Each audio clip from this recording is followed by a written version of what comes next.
and welcome to another edition of Convict Inc. I'm your host, Robert Rosso. Please, if you have not subscribed, hit the subscribe button. And if you like the video, go ahead and like the video. And please keep the comments coming. I do read the comments. Not every single one. Well, I don't answer every single one, but I read them just because of time. The lack of free time that I actually have with all the different stuff I have going on with the house, business, blah, blah, blah, etc. Anyway, the hole, the shoe. What do people think of when they think of the hole or the shoe? Special housing unit for people that don't know. You think of punishment. If you follow this channel, you will know that I have said numerous times that the hole at the United States Penitentiary in Leavenworth, Kansas, from 1998 to 2002, at least, was a full-on party. Not every single day. Not, every, during the whole time that I was there. So I was in Leavenworth 5 years. I can't speak on what the hole was like before that or after that, but I can speak on how it was when I was there because I frequented the shoe. I did more than half of my time in Leavenworth in the hole for dirty urines, drinking, fighting, investigations, and so forth. The first time I went to the shoe was a year after I got to Leavenworth. So it would have been November, December 1999. It was for dirty urine, heroin specifically, failed the piss test. Actually, what happened was my neighbor was smoking a joint. Thank you, Alex. Was smoking a joint. A cop by the name of Sneaky Pete walked by, sniffed in the air, looked around, saw that nobody was smoking weed, and kept on. Well, the next day, I guess he went and filled out a request or a memo saying that he smelled weed to have us bottled. Well, the guys in the cell that I was in, I was in cell 111. They were smoking weed in 113. The guys that were with me in the cell I was in, there was 5 of us. Everybody was dirty. Mysteriously, I was the only one that went to the hole. Anyway, different story. So, in the past, prior to my life sentence for being incarcerated in the feds, I didn't spend too much hole time. LA County Jail, I got in a fight, went to the hole for a second. Arkansas at Cummins, no. I was in over for a couple days. Nothing at Calico Rock. In Chino, I was locked down, but never in the hole. I was in Central, lockdown status. So other than that, Sebastian County Jail was the only time I'd ever been locked down. During my first incarceration, I was pretty much a model inmate, just trying to get out and go home to the wife who wasn't there when I got home. But second time around, hell, I was strung out and had a blast, but I just didn't get no trouble in that time. And the third time when I went to Chino, yeah, I didn't really get in any trouble, even though I did kind of mess around, party and stuff like that. Anyway, so I went to the hole, not knowing what to expect. The hole in Leavenworth is just like a county jail within the prison. So the prison's huge. You got basically 40-foot red brick walls surrounding surrounding the place. And then set inside of that prison is a modern day county jail. Well, at least it was modern for the 90s. ABC, so 3 ranges, kind of like a wagon wheel. A central hub in the middle that an officer can see down each range, and all the front half was the offices and intake and all that. I didn't know when you went to the hole in the beginning how much fun people had. Right when I walked in, an inmate brought me all my stuff, bedroll and all that after the cops shook me down. And let me tell you this, when you come in the intake, it depends on the officer, but they're supposed to strip you out, you know, so they close you in a cage, and then they watch you get naked and then fill out, you know, they have you toss them your clothing so they can feel and see if there's any contraband. Most of the time it didn't work like that. They just said, here's your bedrolls, throw all your shit on the ground when you're done. And yeah, I was pretty sloppy that way. Anyway, an inmate brought me all my stuff. And as I go to leave, it was a cop who handed me some plastic garbage bags. And I had no idea why this dude was handing me garbage bags. And when I got to the cell, I found out it was for wine. The staff there would give inmates garbage bag for wine, so we can or hooch, whatever you want to say, so we can make hooch. Now, why would they do that? A lot of the times because they didn't want you to go to rec. So typically, when somebody's in a cell by themselves, they will not go to rec if they're making wine, because they don't want to risk leaving the cell and having a cop come in or staff come in, shake down and take your wine. If there's 2 people in a cell, staff would rather have just one of those people go out. So usually we used to rotate. So one guy would go out one day and one guy the next. Then we would do that in A, so we can babysit the batch of wine, and B, so somebody can sit in there and jack. You know, have a little alone time while you go to rec. So, but make no mistakes about it. They wanted us to drink wine because it was less movement for rec. A lot of guys would go to rec at Leavenworth. Some prisons, they don't go to rec so much, but Leavenworth, it was pretty much, it was almost mandatory for some of the, well, in the white circles that I ran in. Anyway, I was put in the hole with my bro Dusty. That was basically the dude I ran with the most, even before I got tipped up in any kind of gang or anything like that. So it was perfect being put in the hole with Dusty. He was an orderly. He was a veteran in the hole. He knew how to maneuver. He knew how to hustle in the hole.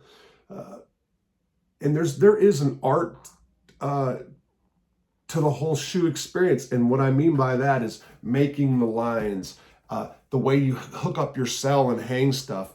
There was a light inside of the SHU, this big old fixture, and that was perfect for sitting wine on because it would keep it warm. All the little things that go with living comfortably in the SHU. You bring your whole kit. You pack a whole kit in your property. Now, what's a whole kit? Razor blades, scissors, a mirror. That stuff I used to hide in fingernail and toenail clippers. That stuff I used to hide in my legal work, because they have to give you your legal work if you have an active case, and they don't really check it. I used to have stacks of legal work. So when I would go to the hole, I always, matter of fact, when I didn't go to the hole, I kept a whole kit or a SHU kit constantly put in my legal work. That way, when I would get locked up, they'd bring me to the property room and I'd say, yeah, I want that one, that piece of that paperwork there. And inside, in between everything, there was a mirror, which you're not allowed to have in the SHU. There was a razor blades, which you're not allowed to have in the SHU, and toenail clippers, which you're not allowed to have in the SHU, and all that stuff that makes doing time more convenient, and scissors. Believe it or not, that's like big stuff in the SHU. Okay, so Dusty was an orderly, which meant that we got extra trays at night, and meant that any kind of drugs that came in, we had first dibs on. And I got whatever we could. I had established a reputation of someone who can pay my bills, so it was no big deal for me to get credit on stuff. And sure enough, we did do a lot of heroin while we're in the SHU. One night, the day started the same, and that is, wake up, one of us go to the SHU. We did burpees at 1 o'clock. Did the showers. If we were drinking that day, bring a batch of wine down, and then Dusty would end up going to work right after dinner, or was it right before? Anyway, on this day that I'm getting ready to talk about, we got high. We were drinking. Dusty was out doing his thing, and he'd come by every so often, and I'd give him a cup of hooch. He'd slam it down, little 8-ounce green cups. He'd slam it down and go about his way. Well, I was in there. He brought me some dope. I was getting ready to fix, having a little bit of a problem because I've been drinking too much. And all of a sudden, the door popped open. The door rolls open. And Dusty's like, come on, let's go. And I go, what do you mean? He goes, you want to come out and work? I said, not really. He goes, no, come out. He said, they're having an annual inspection, and I need you out here. They need guys out here to help clean these ranges. And I'm like, fuck, I really don't want to work, man. I just want to sit in here and, listen to the radio and get high. By the way, in my whole kit, in my legal work, I also cut a little thing out. So I had a little radio, because radios weren't allowed at certain times. And so I'd sneak a radio in my legal work. My legal work was thick. I had a serious case. So he talked me into going to work. I really didn't want to. I wasn't much of a worker. So I go ahead and I sweep the tier. And when I say sweep the tiers, I just ran a broom. Basically, I was just holding a stick and pushing the broom forward and talking to everybody. We were on B lower, on the even side, on the odd side, on the even side. On the odd side was single cells. And most of those guys over there were either bugs, mental health cases, PC'd up, I think, whatever. But I knew a couple guys over there. There was Scott and Damien who killed a guy because they wanted to look cool. They wanted to do something. They wanted to people to think they're somebody, and that's the truth. They literally killed a guy that was a sex offender, and his crime was that he had sex with an underage minor when he was 19. She was 17. They were boyfriend and girlfriend, and the parents didn't like him, but they killed the guy because they just wanted to prove that they were in. They literally went around the prison asking people for work, like, hey, tell us what to do. We'll go kill somebody. And somebody sent them in that direction, and they did. I've talked about this before. I'm not going to waste time on this right now, any more time than I have. So Joey McGee was on that side of the tier. Joey McGee was a dirty white boy, then an AB, then a this, then a that. I think he hooked up and had a relationship with the psychologist, I heard. Then he went to an FCI and tried to escape. Who knows? He was a lot of different things. I didn't know Joey too well, but I did go over there and I'd talk to him, and he was drinking, and so I'd walk around the tier and push the broom and party. Well, after I swept the tier about 57 times, the lieutenant comes down and tells me that I need to buff the tier. That is wax buffer. Actually, it's a spray, like a wax. It's liquid spray, liquid shiner type of stuff. It's a wax coating, and what they had for a buffer were these industrial size buffers. And I don't know if you guys in prison know what I'm talking about. The old big metal ones. If you don't know, it's just this round circle, and it's got like handbrakes on it and stuff. But you have to know how to control this machine. If you plug it in, it'll just spin out of control in it, and it's really heavy. And there's actually an art to running a buffer, which I've never run a buffer. And that's where I'm going with the story. So Dusty brings down the buffer, gets it down on the tier. I've never ran one. I had no idea what the feel of it was like. And I grab a hold of this thing, and he shows me how to hit the button. And this thing literally took me for a ride. So it controlled me, and I was holding on to it, and it was just bringing me everywhere, and I'm fucked up. And now, as soon as you release the handbrake, it'll stop. And dudes are watching out their cracks, all the bugs, all the guys in the single cell, because I was on that side of the tier. And they're peeking out their cells on their watch, and they're laughing, right? And Dusty burns off because he had a bunch. He was painting, I think, if I remember correctly. But, this thing was a challenge. It was like a hell of a challenge for me. I didn't really know what to do. I don't know, that sounds crazy, but again, I am going to blame the being intoxicated on not being able to fully control it. But I'm not even joking a little bit. As soon as I'd start it, pull back on it's brake. If you release it, it'd stop. The gas, whatever you want to say, the start, it would just spin, and I'd just go flying all over the place down the tier. And I was giving it my all.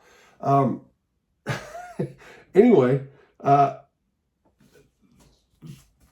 what you're supposed to do is kind of like let it glide and just kind of sit back and go for a ride, right? kind of lose it. Just let it you let it find its own rhythm, and you just kind of guide it back and forth. And there's an art because it's a flat pad. It's a buffer pad. I started kind of to get the hang of it, but I was bouncing off the walls, and this thing, the handle hit my arms a couple times, and I'd stop because it would just smash me. And this thing was beating the shit out of me. At some point, the lieutenant come down, and he said, "What the hell's going on, man? Oh no, look at how wasted you are. We can't have you." And I'm like, "Don't worry." He's like, "This thing's gonna kill you. You can't use this thing." So Dusty comes down. He said, "Rob, show him you can do it." And sure enough, Lieutenant's sitting there, he's got his hands on his hips watching. And I gave it my all. I grabbed this machine, and I'm showing him I can use it. And I'm just holding on like, this thing had full control of me, but I'm trying to show him like, man, I'm strong. I can handle this thing. And everybody's laughing, and I'm just holding on. And finally, the lieutenant just shakes his head and walks off. I release the thing. Dusty's like, "Rob, let me show you how to do this thing, man." He grabs it, boom, boom, boom, just zips it around, no problem. So, and I can't express enough how much difficulty I was having with this machine. So, boom, I jump on this thing, and as soon as I do, I hit it, and I spin, bam, and I hit the side of the floor. And I end up on the ground.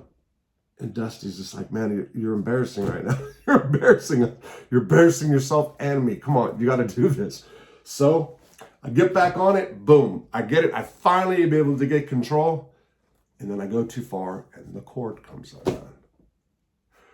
This is like, "Okay, you got this now, bro." So I'm going to take off. So I walked down. Joey McGee was talking CashApp to me. Scott and Damien were too.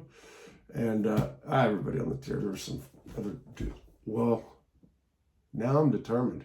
I got the hang of this thing finally. I go put this cord in.